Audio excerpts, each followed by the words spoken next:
the timeline, and we see that especially now with, as I said, where we try to replicate this model and scale it up and expand it to additional areas where we basically start now where we might have been 15 years ago in the Zodo Hombo project, that you start having those discussions with the communities, that you start building the corporate structures and so on. I think in this approach, there's easily, I would say, a 2-3 year run up just even before you start implementing any activities, or before you start the first time to take an auditor to this area and show them what you want to do and how you want to structure it.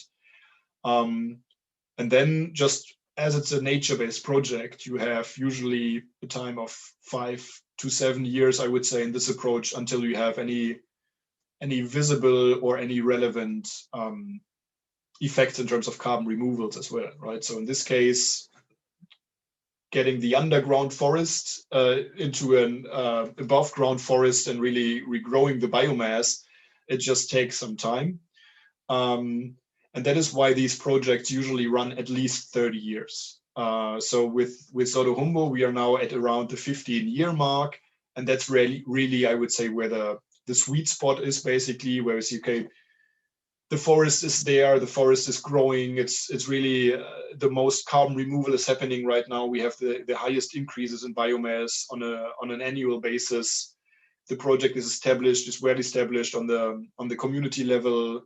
We have the revenues coming in, and this is where we need to build all the structures in this, I would say, like 5 to 20 year time frame.